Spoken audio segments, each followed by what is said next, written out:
Amakuru yo mu karere. Umujyi wa Bunagana uri mu majyaruguru y'uburasirazuba bwa Repubulika ya Demokarasi ya Kongo waba wigaruriwe n'inyeshyamba za M23.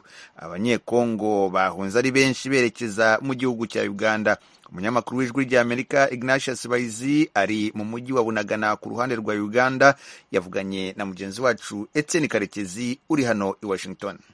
Ignatius Bahizi uraho ku mupaka Bunagana ku ruhande rwa Uganda. Ubu tuvugana kuri uyu mugoroba, watubwira ko imirwano hagati y'impande zombi, ingabo za Kongo n'abarwanyi ba M23 yifashe ite? Mu by'ukuri no munsi nta mirwano yigeze ibaho, imirwano ikazi yabaye nimugoroba, ahubwo cyabaye n'umunsi nka 2 za mu gitondo twatangiye kubona abasirikare ba Kongo bahungira muri Uganda. Hanyuma n'abari barimo kuva muri Kongo batubwira ko babonye abasirikare ba M23 binjira mu mujyi wa Bunagana. Kandi nyuma twaje kuvugana n'umuvugizi w'inyeshyamba za M23 w'Ingoma, atubwira ko muri Bunagana bawufashe.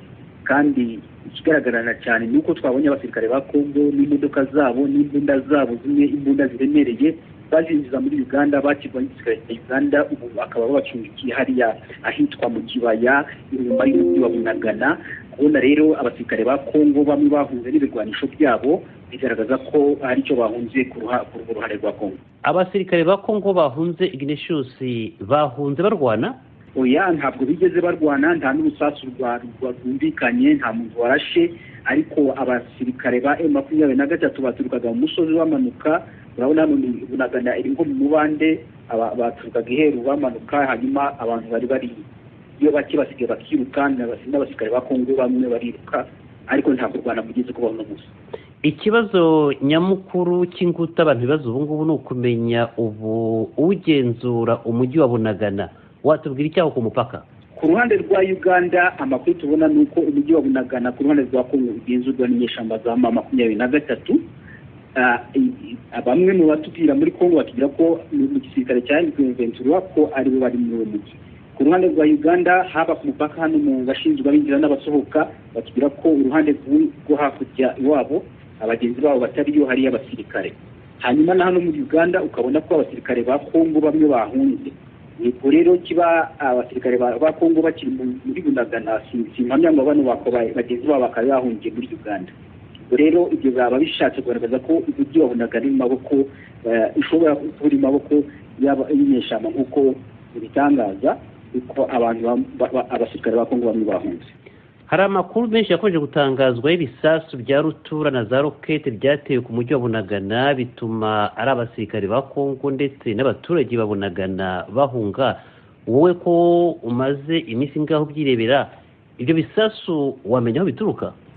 Icyo navuga, nta gisasu na kimwe cyari cyaba mu ruhande rwa Uganda. Ibisasu biri ku ruhande ejo, ibisasu by'imbunda ziremereye byumvikana waba uri muri Uganda ndetse no mu birometero kure cyane n'umupaka, wumvaga ibisasu by'imbunda ziremereye biturikira aho ngaho muri Kongo. Ntitwamenya niba ndaba birasaga niba ari igisirikare cya Kongo cya birasaga cyangwa niba ari inyeshyamba. Ariko mu mbunda zimwe igisirikare cya Kongo cyahunganye nazo muri Uganda harimo imbunda za rutura. Kandi hari n'amafoto yagiye agaragara ko ari nk'imbunda ya rutura yari imeze nk'iyari yarashwe iri mu muhanda. Ntabwo tuzi ni y'uruhe ruhande, ariko bigaragare kandi byumvikane ko aho ngaho nyine hiriwe havugira imbunda za rutura umunsi w'ejo, ariko ntitwamenya ni uruhe ruhande rwari ruzifite. Abanyekongo barahunga umusubirizo ari benshi bajya muri Uganda. Ubu byifashe bite? Benshi cyane, ku buryo umupaka wa Bunagana wose wuzuye abantu. Bamwe bari ku mabaraza y'amazu, abandi bicaye iruhande, ndabona batetse ibyo kurya batekeye ku muhanda, iruhande rw'umuhanda.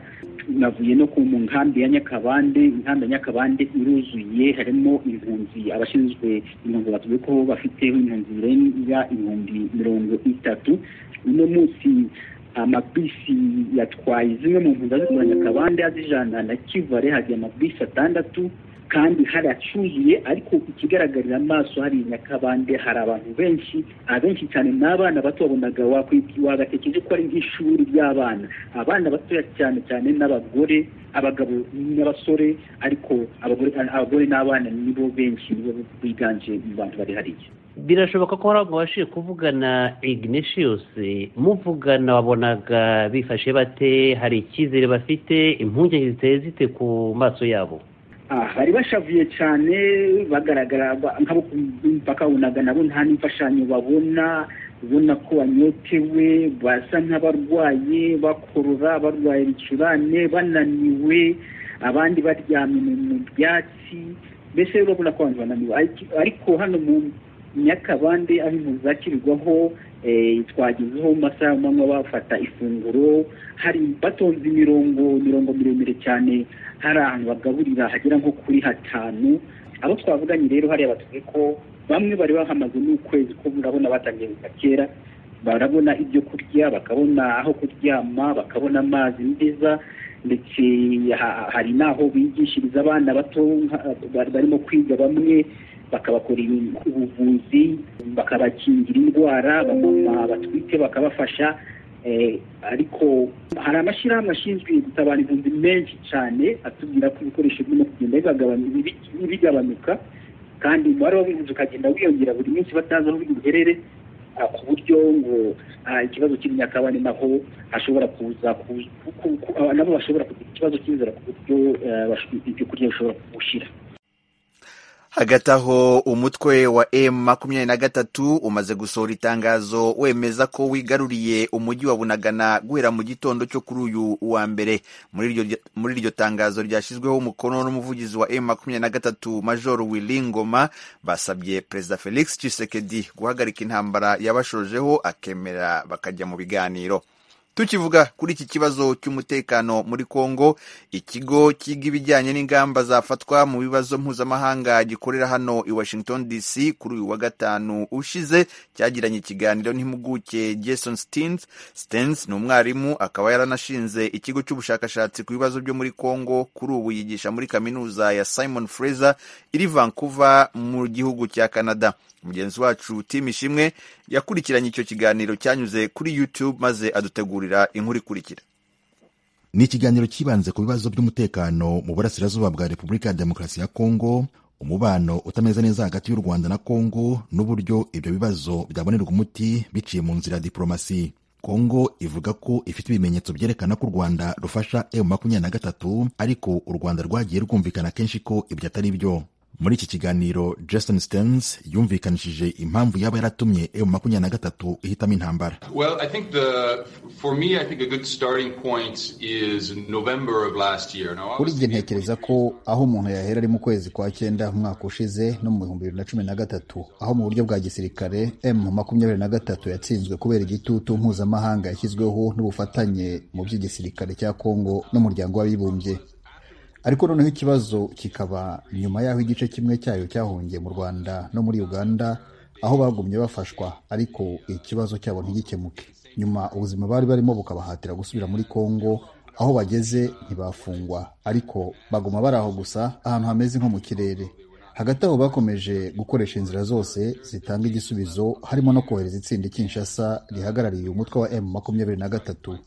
Mu myaka yari yabanje abayoboke ba M23 bayobowe na Makenga batangiye gukora udutero shuma hafi y'umupaka Kongo hana n'u Rwanda na Uganda mu gace ka Bunagana. Ibi byatangiye mu kwezi kwa 9 umwaka ushize. Ikibazo umuntu yakwibaza ngo kuki byatangiye mu kwezi kwa 9 umwaka ushize. Ikibazo kiri hagati y'ibihugu byombi hashingiwe ku byo buri gihugu kimwe gishinja ikindi ntabwo ari gishya. Impuguke Stearns yasobanuye impamvu umutwe wa M23 leta ya Kongo ishinja u Rwanda gutera inkunga ya gisirikare wakomeje kugaragara uhanganye na leta ya Kongo ndetse anagaruka ku mpamvu ibibazo byatangiye mu kwezi kwa 9. Well, I think there's two main reasons. In part, as I just laid out, the M23's problems have never been solved. And so they wanted to push their own. Ntekereza ko ari impamvu nyinshi. Nk'uko nabivuze nuko ibibazo byabo bitigeze bikemurwa. Bashyize igitutu kuri leta kugira ngo ibyifuzo byabo bisubizwe. Hanyuma hakiyongeraho komisiyo yashyizweho yo kurwanya imitwe yose yitwaza intwaro mu burasirazuba bwa Kongo harimo na M23. Icyo nicyo numva gishobora kuba ikibazo nyamukuru gituma M23 igerageza gushakisha ejo hayo hazaza. Ikindi gishobora kuba kiri inyuma y'ibi ni ibibazo bya politiki y'akarere aho n'ubundi mu kwa 9 k'umwaka ushize Felix Tshisekedi yasabye ubufasha igisirikare cya Uganda ngo kijye kubafasha mu bikorwa byo kurwanya imitwe harimo n'uwa ADF urwanya Uganda. Ibi ni ibikorwa byatangiye hagati y'ibihugu byombi umwaka ushize. nyuma y'amasezerano y'ubwumvikane hagati ya Uganda na Congo mu bikorwa bahuriyeho byo kurwanya umutwe wa ADF n'indi mitwe yitwaje intwaro mu burasirazuba bwa Congo muri operasiyo bise Shuja. Ibi bishobora kugira ingaruka mu karere. Wibuke ko u Rwanda na Uganda byagiye bigira ugushyamirana na Congo mu bihe bitandukanye ku butaka bwa Congo hagati y'umwaka w'1999 n'ibihumbi 2000. Bivuze ko ubu kuva Uganda igiye muri Congo, u Rwanda rwibajije impamvu bakoze ibi, ruvuga ko bikozwe mu nyungu zabo. Bimwe mu bibazo byabajijwe Stearns n'abakurikiye ikiganiro ni uruhare ruvugwa rwa bimwe mu bihugu byo mu karere nka Kenya muri intambara ishyamiranyije M23 na Congo. Mu gusubiza, Stearns yagize ati, Kenya is an actor now. It's never been an actor, or very rarely been. It's been a very marginal actor until now in the Congolese conflict. Kenya irimo ariko ntabwo yigeze igaragara muri ibi bibazo mbere. Mu minsi ishize Perezida wa Kenya Uhuru Kenyatta yatumiye impande zombi mu biganiro mu kwezi kwa gatanu, kandi n'ubu ikomeje kugira uruhare mu gushaka amahoro. Ntekereza ko Kenya iri mu mwanya mwiza wo kugira uruhare rukomeye cyane mu bijyanye n'ubukungu bw'akarere, nk'ubu ifite banki nini yitwa Equity inakorera muri Congo.